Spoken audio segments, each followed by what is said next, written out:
again!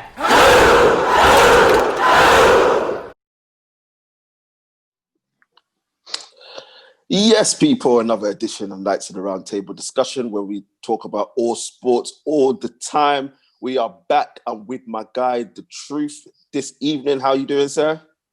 Not too bad, my friend. Not too bad.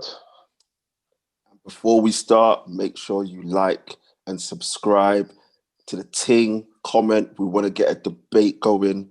We love all the banter. We love all the chat. Let's get this rolling. I know we've been missing for a little bit of lockdown and that, but the shackles are free. We're back. Content is coming out all the time up until the new year.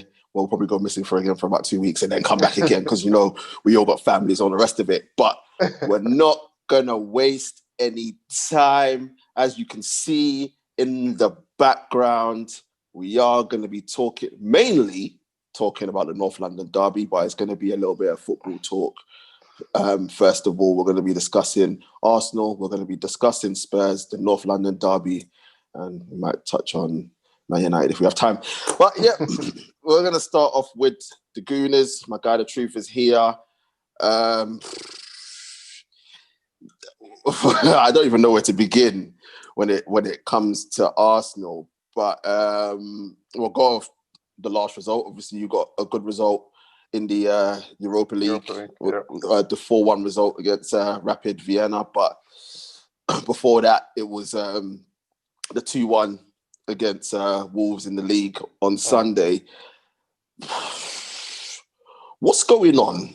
From an Arsenal fan perspective, what is going on? Why is it that in the league you're struggling? I mean, Arsenal were renowned for creating chances, scoring goals. I think there's one thing that you can never say about Arsenal is that they wouldn't score goals. Yeah. And we're not getting any. I mean, I think your goal of the month competition for November was won by a Aubameyang penalty because I think that was the only goal you lot scored. I think we've only scored from set pieces in since the West Ham game or something silly like that. That's mad. It's crazy. That is mad. Yeah, but yeah, what's going on? Talk to me. It's so to put it easily, what has happened, I believe, is that Arteta has overcompensated for our weak defense, and he hasn't been able to get the balance right as of yet in terms of attack and defense. He's been a bit too rigid with the 3-4-3 formation. And as I explained to you before, the 3-4-3 formation is good at catching people out. It's good for some big games. What it isn't good at is when teams expect it and they know what to do when they're going into the game. And the 3-4-3 is easy to counter. Like any manager worth their gravy can counter the 3-4-3. Overload the flanks, overload in midfield, commit people forward, defend deep because we got one less midfielder, we got one less creative player.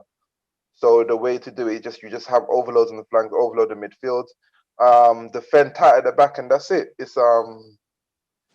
isn't a great formation to rely upon, and we're struggling right now to really do anything. Like teams are just coming onto us, and it's up for Arteta to get the balance right. I still believe in him. As I've mentioned before, he has not had a pre-season where he can chop and change. Unfortunately, he came in the middle of last season. This pre-season, we only had one practice game, one or two practice games before the season started because of the late FA Cup finish. So it hasn't been the most ideal of starts for a manager to come into. Yeah. So it's important that it's important that he gets the balance right. But for me, I'm willing to wait. He's got this whole season for me. Next season's where I put the pressure on. This season, he could chop and change as much as you want to get the balance right. Well, that's for me anyway. I know certain Arsenal fans, certain fan channels are calling for his head already and, throwing their toys out of the pram. It's true. And I'm the person where obviously I'm not an Arsenal fan, but as a neutral, I say give him time. At least you look and see what he's trying to do, unlike the manager at my football club. But in saying that, I mean, talking about Arteta and what is happening, I said Arsenal are renowned for goal scoring, and at this moment in time, it's not happening.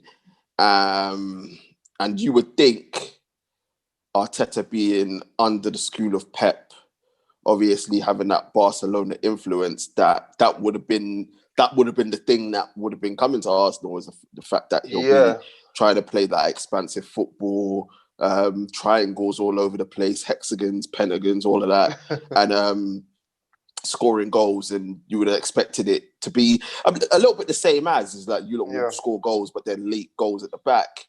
But how does he change it? Because it's looking a bit bleak at this moment in time. Look, I think in the last game against Wolves, Abba did play through the middle, which was one of the changes that people were asking for. But what else does he do in terms of changing it so that you lot can become more of a threat going forward? Okay, for me, our best game of the season, ironically, was the 1-0 loss against Leicester, because we dominated Leicester. I think they scored from their first shot on target, well into the 80th minute. But in terms of the way we played, the chances we created, Leicester was our best game. Obviously, bar the United game, but that was more of a structured performance. We scored the goal. We were hard to break down in the second half. But in terms of an overall round game, the Leicester game was a good performance, apart from the lapse of concentration at the back that let Jamie Vardy score. In terms of changing it, I would love to go back to 4-5-1 or 4-4-2. I think that is essential for us to get back in the goals. The only thing about the 4-5-1 or the 4-4-2, it does leave us more open at the back. So I don't know if he's willing to commit to that yet. But surely, sorry to cut you off, but surely at home against the so-called weaker sides, surely he could go back to that. But that's the thing. There's no more home games no more. I think the stats has already showed the away team is winning higher percentage of games, home and away. Well, the fans have started coming back, so maybe now we can see the more 2,000 fans. Yeah, that's what I'm saying. So maybe now we can see a little bit more happening. But in terms of home, this is why I have a little bit of sympathy for what he's trying to do. Obviously, from in and away game, it's more effective. But as I said, because it's not home and away, teams are just attack. Like, look at Aston Villa against us. Aston Villa were just raining down, no respect. Yeah. Because they're free. All these small teams, they're playing free. Look at Southampton, West Brom gave Man United a game. Everyone just giving each other a game. There's no easy games. Like, I know Man City won 5-0 at Burnley, but they always win 5-0 at Burnley. For me, that's a freak result. Like, all these results, all these small teams are good. No one thought Leicester, Fulham, home, banker. Oh my days. Leicester, my gosh. Everyone in fantasy had Jamie Vardy as captain. Like that. So, there's no home and away. So it's up for Arteta. He has to work it out. It's not my job to second guess him, because it's his job to try work. Because at this point in time, I'm finding it hard, and everyone's finding it hard, because what all Arsenal fans are saying, he's trying to do things and it's not working out. Play Aubameyang through the middle, still didn't work out. Still didn't get the goals. We play certain formation. We played 4-5-1 at Leicester. We still lost. So, it's up to him to work out. For me, I would love to go. Well, if we're talking about the North London derby, I think we stay as it is, 3-4-3, and then we try hit Spurs on the counter attack. But I actually think we're going to be more brave in the North London derby. We'll get to North London derby and all of that. But I mean, it's difficult It because is. I It look. is. Honestly, this is the most like okay for United, for example, you can easily work out the issues, what Ole should be doing. At Man City, you can work out the issues in terms of personnel, the injuries, whatever. Liverpool, the injuries. You know, these certain stuff you can work out. With us, it's really, really difficult to put your finger on. Like I know the players are lacking confidence, but the creativity thing is an issue. It is an issue, and only Arteta can work it out. Speaking of creativity, there's a certain individual that his name is coming up more and more, obviously, because of what is happening with Arsenal at the moment. Yeah. For you, do you personally bring Ozil back into the team after all that's gone on? We both know Ozil's been left out for political reasons and not because of his footballing ability. But there are some fans that absolutely despise him and wouldn't want him in the team for his footballing ability. But for you, do you bring him back into the side if Arteta could? We know he can't, but if he could. Yeah, that's the thing. Like, I think talk of it is moot because we can't. He's been left out the 25-man Premier League squad. So until January, we can't. We can't put him in there. Out of all of the things Arteta has done, this for me has been probably for me. It's been the worst that he could have done. I love Arteta, but I do not agree. Forget about the results. Forget performances, formations. Leaving Mr. Ozil out is a huge error. I don't care if you're not going to play him, but at least have him available because he is a creative player. And at the end of the day, leaving him out gives people an excuse to doubt you. And whether it's for political reasons or whatever, it's going to come back on you. It's not going to go back on the owners. No one cares about the owners when we're playing. It's going to come back on Arteta, and he's made a huge error in that. If it was me, I want Mesut Ozil out because I'm tired of the whole saga. I'm tired of the whole Ozil this, whatever. I think it's gone on for too long. So I want him personally out. But I still think he is a class player, and in any team that can accommodate him, he makes them better and he creates chances. Like his chance creation, even last season when he wasn't even playing, was still up there. Like we were playing awful. He was playing awful, but his chance creation was still up there. That's the kind of person he is. He will create chances because he's got an eye for a pass and he can pass and do things what other players in our squad can't do right now. So you have him available if you can. So Rob, I can't disagree.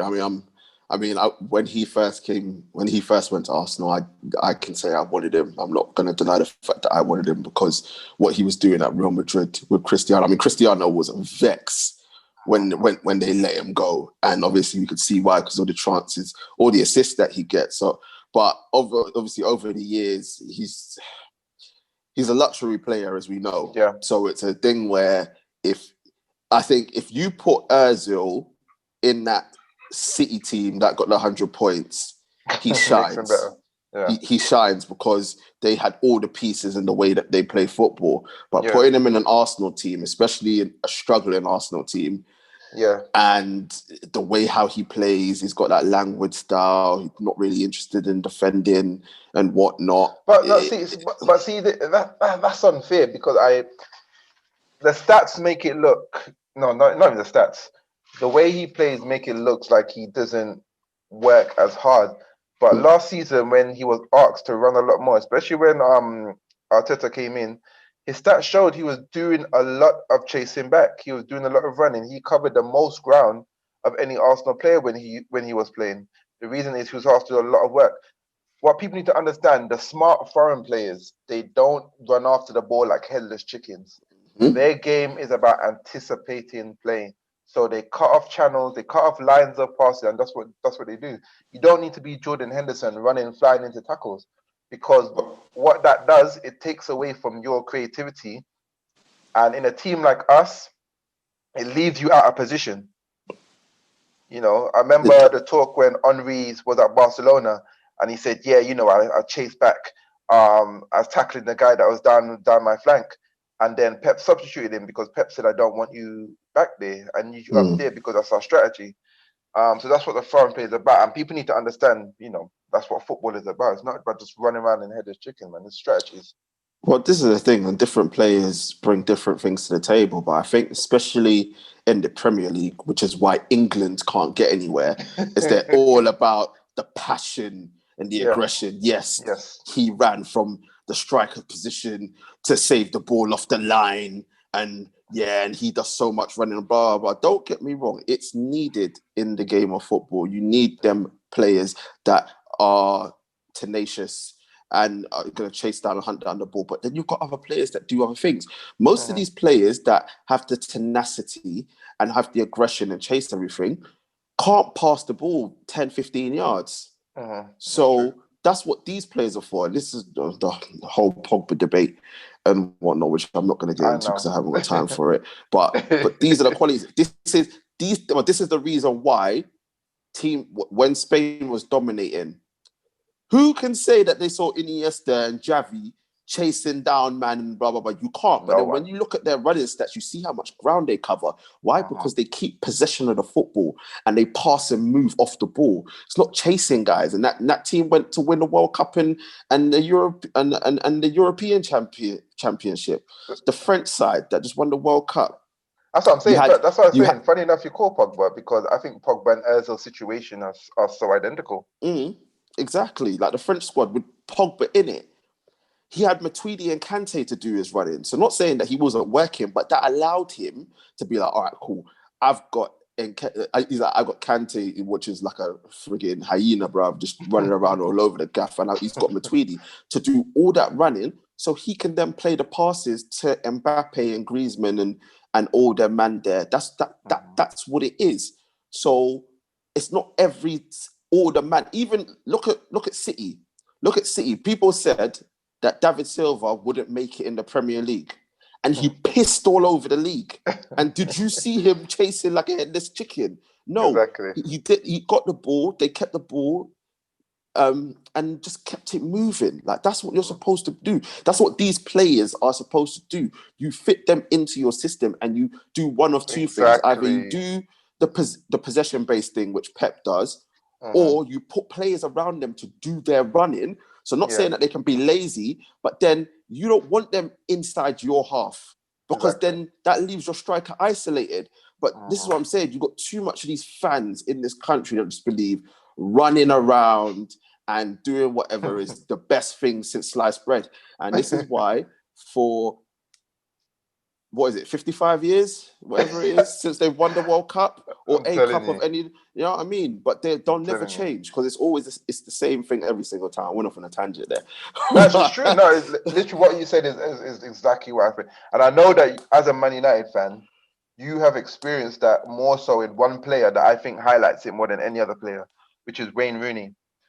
Wayne Rooney was a huge talent, but then toward the end of his career at United, he started, not even toward the end of his career, a lot in his prime, he started doing a lot of dirty work, which really impacted on his play going forward.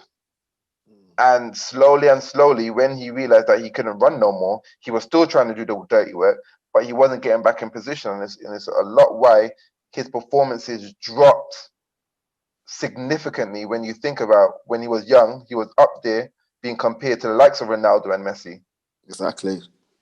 As a Man United fan, you know, it's not be all and end all just running around. It's not at all, and that's his. But the thing is, the only thing I will say about it is obviously he grew up in the English game, so it's embedded in him to do all of that because that's what, and obviously you came up under Moyes, bro. So what do you expect? You know what I mean? Moyes is running 101, just run and work hard, and that's it. But no, it's true. Like, and then obviously because of that, it brought about issues because then Fergie was putting him out on the left and putting him out on the right, and then obviously he enjoyed his spell in the number 10 for a period of time. Like he enjoyed just playing behind the striker, but then towards the end of his career, it caught up with him. And when he lost the legs, he couldn't do anything else. Like everyone was saying, put him in centre midfield, bro. anyone with a brain can see Wayne Rooney couldn't play centre mid. I remember when I kept on hearing that idiot Jamie Redknapp saying, "Oh yeah, he could play centre midfield." No, because he wasn't Ryan Giggs. He wasn't Ryan Giggs. Ryan Giggs had the football intelligence. Wayne Rooney had the technical ability, but he didn't have the football intelligence to play there, which is why when he got put there, it didn't work. Yeah. So this is what I'm saying. When you stop running, if your team's not winning, you're then the scapegoat. Because it's like, oh, well, you didn't put a shift in. But then you got players like Bruno, but because he runs around, right? Even though he runs around and doesn't really make any tackles, but he runs around, right? Yeah. Scores penalties, right? But no one's looking at the fact of how many times he gives away the ball. The guy gives away the ball, but because he runs around, right? He will always escape. He'll always escape. He waves his arms and scores penalties. All of a sudden, it's like, yeah, he's this and he's that, blah, blah, blah. And that's what I can't take. But anyway, I ain't got time for them. Because when I look at your midfield, it's Partey. Oh, I know he's injured, and that's a big blow. It has been a big blow for us, yeah. And El Nene, Xhaka, Ceballos, Willock.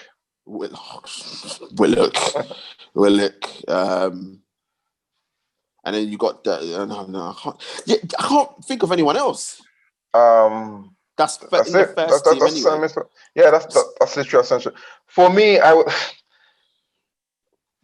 in the Europa League, I'm seeing a lot of the youngsters try to take their chances, a bit more freedom. In the Premier, I don't see where the pressure's coming from. As I said, there's no fans in the stadium. So what's getting highlighted now is the real lack of quality from the Xhakas, from the El Nenes. Ceballos, for me, Ceballos needs to play next to Partey. But for me, that's not the problem. It's further forward. It's how do we get the ball transition from midfield to attack? And as you said, that number 10 or that creative player that can either hold the ball or spot a pass is missing. It's a huge hole. It's a huge shot. So we either need to adapt and move into wing play, but then we are getting crosses in the box, but there's no one in the box to finish them because Aubameyang's either out wide or he's not that type of player to even attack crosses. We don't have a late runner into the box. So Partey can do that. He does. He is box to box. He can be late to the box, but obviously he's been injured. So look, we'll see how we do in the next 10 games. The first 10 games always a feeling out. I'm not going to overreact to the first 10 games of the season. It's been a fun your season to start off with. One win is all it takes to turn it around. It's true, but just on the final point before we do move on to the North London derby, it's something that I was talking to my boy about and highlighted, and I was just like, raw. I was like, your wingers are not good. When I looked at it, and I was like, Pepe talented but doesn't show it. I mean, he was pissing all over Rapid Vienna in the Europa League. Pepe will show it once he gets a run. I know he didn't take his chance against flipping Leeds in terms of the head, but once he gets a run of games, I think he will show it. He's shown me enough talent that he just needs a run of games. He's so talented. Man's talented, man, for fun.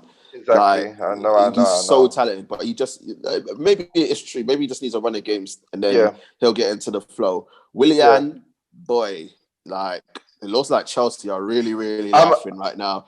I'm gonna cuss Mr. KA for this. I'm gonna cuss Mr. KA because remember what he was saying at the start when I was saying we should have gone for St. Allen maximum, and he's talking about Willian. So Mr. KA's got something to answer for that. But yeah, carry on. Yeah, Willian obviously he's making it look like Chelsea's done you lot again, like in terms of taking their dead wood. And then I'm thinking Saka, bad man, but he's young, but he's a bad man, bad boy player. He's going to develop into a very, very, very good player. I like him. And Reece Nelson, yeah. So that's what I'm saying. Like in terms of the wingers, it's just like, boy, like it's bare out wide as well. It's bare out wide. And this is the thing though. This is why I prefer to go back to the 4-5-1 because what do wingers need? they need an overlapping fullback, that's always there with them, either making runs on the outside or inside, just to take away defenders, to give them more room. The people out wide at the moment are isolated. Like, they have to do something. They have to, like, Willian. What I've seen from Willian this season, I've been shocked, to be honest. I've been shocked. He's really showing his age. He's not taking on no players. Crossing is woeful. He looks what I feared, to be honest. And that, for me, Willian with Chelsea, with other class players, was good. But coming to Arsenal side that's not going to quite provide him with the same quality is average, and it's scary. So I think you summed it up in a nutshell. I mean, I think because of the way how he's performed in the Premier League for Chelsea, he's been inconsistent, but I think you can kind of take that with what he does do on a good day when he was at Chelsea. So I think no. I don't think so. Like, I remember him at Chelsea. He wasn't. You would never say Willian was that player that played good for 10 games straight. Nah. He was always a player. He played good 2 games. Yeah. Average for about another 3 games, and then you have a good game here. Then he'd be silent for about 10 games, and then he'd pop out of nowhere when his contract was about to expire, and then play lights out. So he was never that player. He was never that player.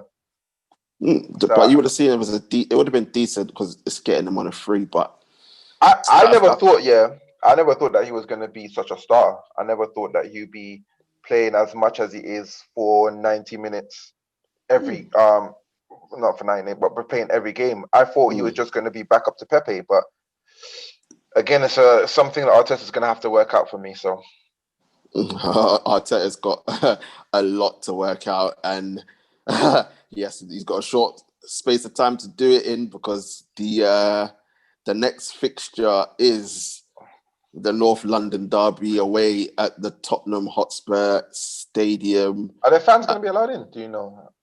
Yeah. Ooh. Yeah, I think only the home fans. Only the home fans will be allowed in. So going away to Spurs' ground, fans allowed back in the stadium. It's a big game. Obviously, always is a big game. Quiz question for you. When was the last time you lot beat Spurs away? Spurs away. Okay, last time. I know it wasn't in the league. Sorry. I know it wasn't. I know we won the Carling Cup game. 2-1, not too far. The last win I remember at Spurs. Wow, it's been a long time. Was it? I know it's pre-2012. I'm thinking 5-2. No. When you win 1-5-2 at the Emirates. Damn, when's the last time we beat Spurs away? Was it 2000? Whoa! Has it been that long? What are you thinking? I'm thinking 2010. No. No. There's a win after that. I could just think of one, and that was Thomas Rosicky 1-0. That's exactly it. That was that one. 2014. 2014. That's exactly it. That's the only one I could remember. I couldn't remember if it was that home or away. Yeah, it was. I remember that goal as well. Rosicky banged it. Yeah, top corner. 2000. It's been a long time. 6 years. Yeah, since we won away at Spurs. So, I mean, look, the omens are there, but you did it at Old Trafford. You did it at Old Trafford. You got the win after however long. So, from your perspective, and a side note, I didn't even realize it's something that I researched. That game in 2014, Arteta played in that game. So for me, the good thing is that he knows what the North London derby means. He knows what it means. So, I expect a lot from him. The one thing though, Emery never lost the North London derby, I don't think. but Arteta lost his first North London derby. So he has to turn that around quickly. We're not used to managers unsuccessful in the North London derbies. So It's true. What are you expecting from this game? We all know when it comes to derbies, form goes out the window. But considering you haven't won at Spurs since 2014, in the last 5 North London derbies in the league, you lot have only won 1. And that was at the Emirates. What are you expecting from this game from Arsenal? it's a strange one, because it's a thing where normally a typical Arsenal Mourinho game goes like, we have the ball, Mourinho sits back, hits us on the counter. That's exactly what they did to us in end of last season when we played them at what the stadium's called? Just the Tottenham ground or something. Tottenham Hotspur Stadium. Yeah. Tottenham Hotspur They ain't Stadium. They ain't got a sponsor. Oh yeah. So it was that game was unfortunate for us because we played very well, but then that's when you lot scored first, didn't it? Yeah, Kolasinac gave away the ball for the. And then Son, yeah. So I don't know how Mourinho's going to approach the game, to be honest. I couldn't tell you. The way he approached the Chelsea game, Mourinho reverted to type. He just said, I'm happy with a point. Let me just go all men at the back. He's got this new strategy with Kane as a quarterback and then pop the ball to Kane and then go find Son. That's their strategy. It's been surprising how much Harry Kane's passing ability has improved. Like, I know a lot of people will say, "Oh yeah, but he's just sliding the ball through." But some of them passes that he's playing, boy, they're good passes, man. I'm being honest. Like, I just saw him, like, because when you listen, as I said, like, Sugar Kane is a very good player. I'd take him at United. I would take him at United, but when I saw this guy, I was like, there's nothing special about this guy whatsoever. You see players and you just think, oh yeah, there's something special. And you just look at Harry Kane and you just be like, this guy's just an average footballer, but he knows where the goal is. But that's what I just saw him as an out goal scorer. Alan Shearer type, just out and out goal scorer. But this guy has proved everyone wrong with the way how he's passing that ball at the moment, because he's playing balls that Aubameyang probably wishes that someone will play for him. Like, no joke. You know what it is? Though? It's not sustainable, because this is the issue with having these kind of strategies. Is that from a traditional point of view, as a defender, as a CDM, you're thinking, Harry Kane is over there and he's not close to our goal. Let's have him over there. Okay, and they're letting him play those balls. Now, if you switch your tactic up and be like, oh, Harry Kane is a KDB or a Bruno Fernandes type player, you get someone on him quick and just have him being clamped before he can turn, and that strategy just goes out the window, because Harry Kane's never going to turn you and get away from you. It's easier than that. He's never going to turn you, get away from you. So I love the one thing about Mourinho, even though I hate him, there's one strategy that he used to use, and you know this very well, that under Herrera, put someone on their creative player and then clamp them out the game. That's the strategy we need to use tomorrow. Whoever it is, whether it's El Neni or whoever, it has to be someone mobile, so I think El Neni. Put him on him, on every time he gets the ball, foul him, kick him, don't care if he dives, as long as he can't turn and get his head up. Because if he's shown that he's able to hurt teams, so it's a not sustainable strategy for me. No, it's true. I think if you do put something on it changes the dynamics of the game completely. Because what it is that we know, as you said, Harry Kane hasn't got the legs to run away from people. Hence why he's dropping into that number 10 position. And then what's happened is that Son, whether it's Son and Lucas or Son and Bergwijn, they're going in, and then there's the legs. There's the leg. It's just whether or not Harry Kane can play the pass. Because once he plays that through ball, let's be realistic, there's not many centre-backs that are catching Son and Lucas or Son and Bergwijn once he gets the through ball there. And that's how a lot of teams have gotten killed, is the fact that the centre-backs are not going to go with Harry Kane, but the midfielders are like, well, I've got to deal with this, I've got to deal with that. So Harry Kane's literally dropping into the number 10. It's a little bit, and nowhere near the talent, but it's a little bit what Messi was doing in that false 9 for Barcelona, where he's dropping deep. Centre backs have no one to mark, so they don't know what to do. Exactly. And then it's like, oh my days, what do I do now? And then they're getting caught out by the runners. Yeah. They're getting caught out by the runners. So it's a smart strategy that Maureen's been doing with Harry Kane, and then obviously we all know Harry Kane will get bored of that, and then because he'll want his goal. And then once Spurs are like 2-0 up or whatever, he'll then get in the box and try and get his goal. But I think that's a strategy that can be used by Arsenal. I think if you say to whoever the CDM is, when Harry Kane does drop in to the number 10 position, get around him and stop him from playing, it then makes Mourinho think, well, what do I do now? But it's no secret that Maureen at home will park the bus and let Arsenal have the ball. That's the thing. I don't think it's going to work against us because we're not ball dominant no more. We can't even do 5-yard passes. It's true, but I still think he'll let you lot have the ball, and I think the reason for that is that the lack of chances that you lot create. Yeah. So it's going to be a thing where let Arsenal have the ball, they're going to give the ball away, and it's a typical thing of what us as United used to do to you lot when Wenger was in charge, where to let you lot have the ball, lose it, and then break. I can see Maureen, because I don't think Maureen wants to have the ball. Let Spurs have the ball. I know he doesn't, but I don't see, because we're going to play 3-4-3, and we're going to play the exact way we played at United. The United game, we're going to play the exact same way.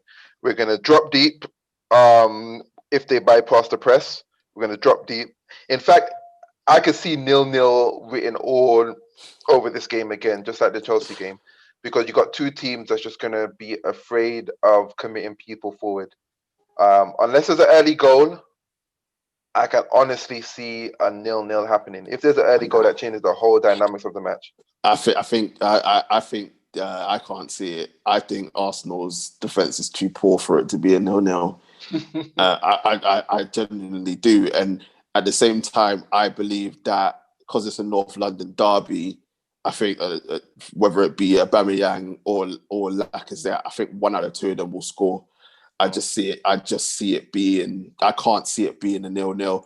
I think there's too much talent, and I think there's too much on the line, and also because you're going to have fans back in the stadium as well, for it to be a 0-0, I don't think there's any chance of that happening. But I just wanted to read off something to you about Arsenal in the league, and because I was looking at the last 8 games, and it's 2 wins, 5 losses, and 1 draw. But most of your away form isn't as bad as your home form at the moment in time. I mean, you got the 0-0 draw away at Leeds with 10 men, which you lot should have lost, because honestly, I don't know how. You got the win at United as well. So is it a case of, because you lot are away from home, the pressures off Arteta and off the players a lot more, therefore you might be able to play with a little bit more freedom? Also, because obviously the onus is on the home team to try and win the game. There will be a lot more pressure on Spurs to win this game, because at the moment you are looking at Spurs as title contenders. Whether you agree with it or not, you are looking at Spurs as title contenders. And if they have to be title contenders, they should be winning a game like this. We are off form. They're at home. We're going to have some fans back in a while. Trust me, fans make a difference. Whether it's like even one fan cheering your name, let alone 2,000 fans cheering you on, they make a huge difference. As I said, the stat shows, I don't know if you could pull it well out for me, but I remember it was 40% away wins in the Premier League, more than home wins. That's nuts. It was crazy, and normally it was a high percentage. It was like 45 home wins when there was fans in the stadium. So you see how much of a fans make a huge thing. So the pressure definitely is on Spurs, because they should be expecting to win this game. So, but the North London derbies, that being said, Even Arteta knows what it means, North London derby. Some of these players knows what it means. You know, you look at Oba. Oba loves the fans when it comes to North London derby. So it's a derby at the end of the day. It's an equaliser. But the pressure is on, for me, the pressure is on Tottenham. It's hard for them to go and win this game. 100% the pressure's on Tottenham. I mean, they're at home, top of the league with Liverpool, looking like title contenders. I mean, you can't get much more pressure than that. And obviously, we all, like, well, you people don't know, but I know how much the truth despises Jose Mourinho. And I think, is that record still not intact, is it? What? That he's never lost against Arsenal. That's not intact no more, is it? No, he's lost when was in charge of United, 2-0 away when he was at the Emirates. But he's got a record where he's got 10 games unbeaten at his home record against us. He's 10 unbeaten against us for his home. What is it? What is it about Mourinho that you despise so much, even more so now that he's wearing Spurs colours? I just think his football is so outdated. And I think the media in response to Mourinho is just so... The views are so skewed. They call when he wins a game, masterclasses. Like, okay, for example, the Man City game, they called it a masterclass because they got the goal and they sat back. It's not a masterclass. It's playing with fire. He played the numbers. Man City on a different day get those goals and consider if they kept Man City out, kept them to 0 chances or nothing or no pressure, then it's fine. You could call it a masterclass. But Man City had chances, and then they scored a goal on the counter because Man City were sending players forward. It's not a masterclass. It's playing with fire. And I tell you what, when fans are back in the stadium, you're going to see the Mourinho that was back at Man United, because that kind of football is so outdated. It's so outdated. It doesn't work no more. It doesn't work. I mean, the naysayers will obviously point to his record of winning trophies. Spurs what have you done for me lately? Spurs need it, but anywhere he's gone, he's won a trophy. Spurs need a trophy. Yeah. So you would say it was the right fit for him to go there. And when you look at the way how Spurs have been playing, they've been scoring goals. Harry Kane's dropped into the number 10, which, if you look at Maureen's teams, the striker's never done that before. Obviously, he always had the Drogbas and the Zlatans and the Cristianos and Benzemas. He's played good football before. Let's not get that twisted. Remember in 2014 with Chelsea, 2015. So I think 2015 when they won it, innit? I think so. Yeah, with Chelsea.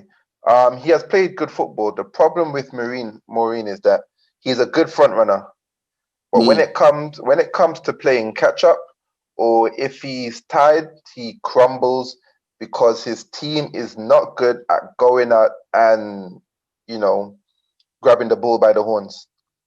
He isn't. So, for example, the Chelsea game. This is a perfect example. Top of the table clash, Chelsea game.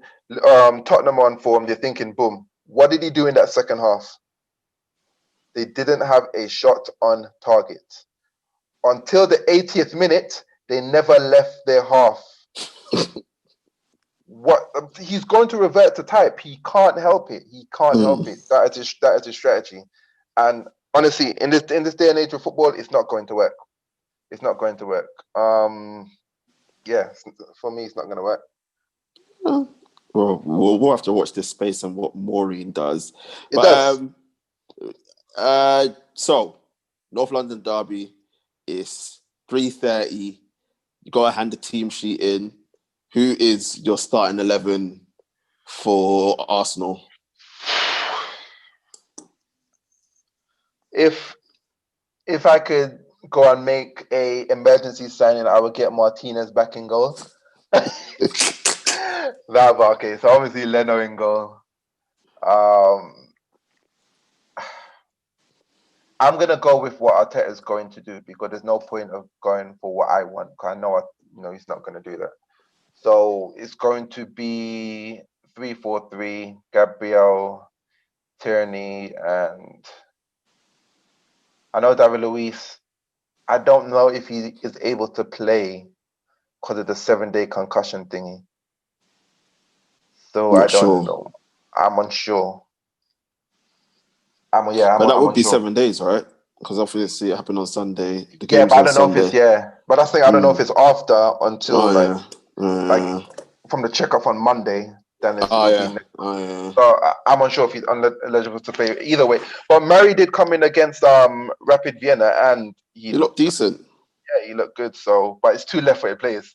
If you Oh play no. Murray, if Oh he's three no. left-footed players, yeah, three No. left-footed, Turney, Gabriel, and thingy. So Nah, you can't. You can't. You yeah, can't. I think the problem with it as well, playing David Luiz as part of a three, that Luiz plays on the right-hand side, which isn't good because players are getting in between that area between the right back and David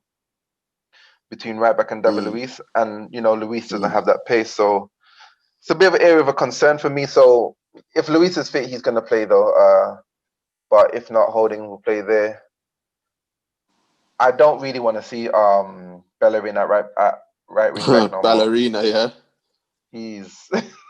I'd rather play Cedric Suarez. I would put Ainsley there. Or Ainsley. I think Ainsley needs a chance again. I think it's criminal that he's been taken out of the team for so long. It is. I don't know what's going on. If Partey is fit, he obviously has to start. Partey's out till Christmas now.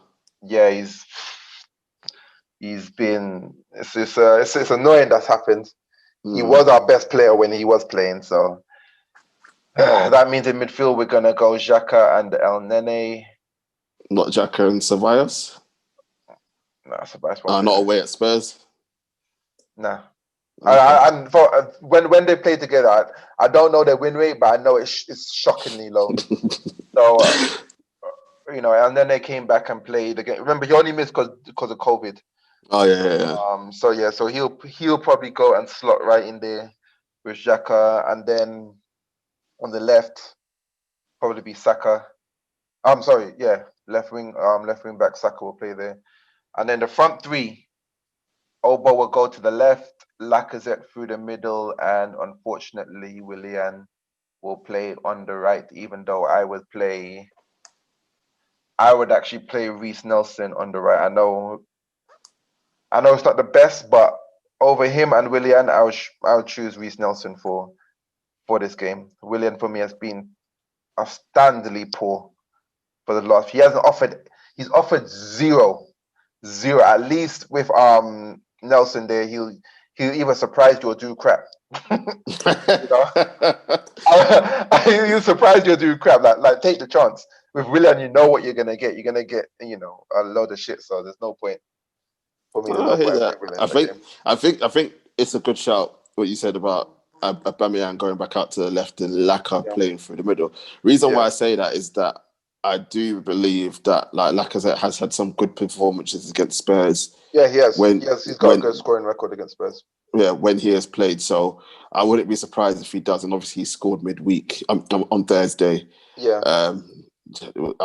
People say it's a banger. I see it as poor goalkeeping personally. Yeah, well, for him to get a goal back, to get a goal after I think he didn't score for 8 games or something like that. Yeah, some mad statistic like that. So that's good. So with that team, it's the head and heart time now. With that team, I think you said you wouldn't be surprised if it would be a 0-0, but what result are you expecting from this game?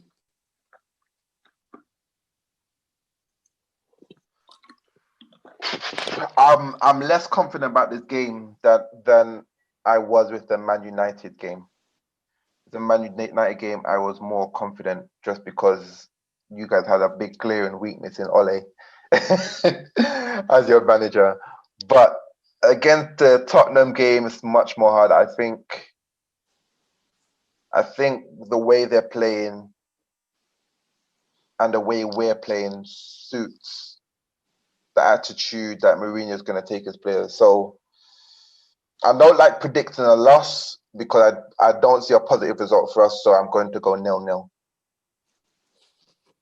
I don't see a positive result. No, normally, like I go. My instincts are very good with football. I just don't feel it at this time.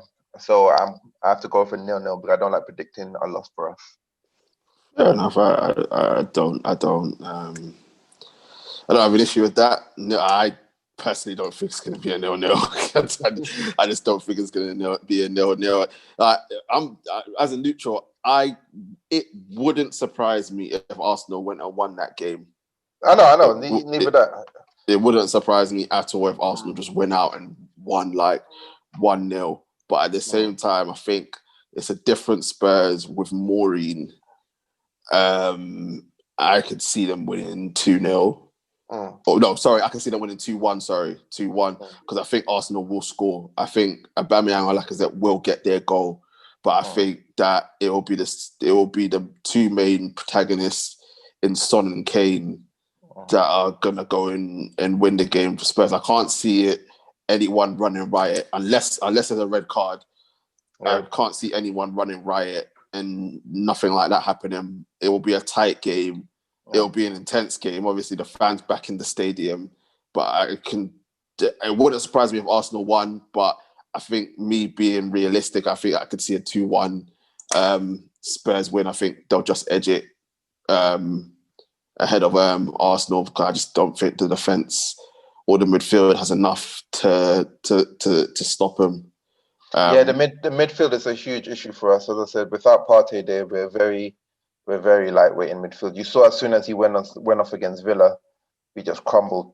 When he went off against Villa, we just crumbled, and we've been losing midfield battles ever since then. So yeah, as I said, I don't see a positive result for us. If we do, it'll be a smash and grab, early goal, early penalty, Oba scores 1-0, and then we defend for the rest of the game. But other than that, I don't That's see... the ideal scenario.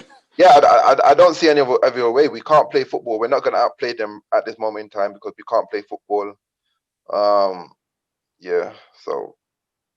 Well, we'll just have to wait and see. North London derby coming up on Sunday. We shall see what happens. Big game, big rivalry, and I'm pretty sure that even more intensely so, because Maureen is at Spurs and no one wants this. It's bad enough for the Spurs win, but with Maureen win as well over Arsenal, it just makes it doubly worse. And I think the truth can vouch for that. I've been on social media for like past 3 weeks, but if Maureen wins, oh my god, you know what? It's bad enough if Tottenham were to win the league, yeah. But if a Maureen-led Tottenham win the league, I need to leave. I'm going to Slovenia or something, or Azerbaijan.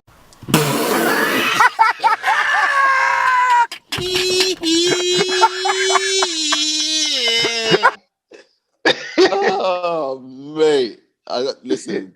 Oh mate, I'm telling you, it would be a terrible time for any Arsenal fan if a Maureen-led Spurs went and won the league. But hey, they're joint top at the moment. It is possible, and they've got the players to do so, and they've got the manager with the experience to do so. So we shall watch this space. But as I said, Sunday, North London derby. Depending on what the result is whether or not you'll see the truth do a review or not.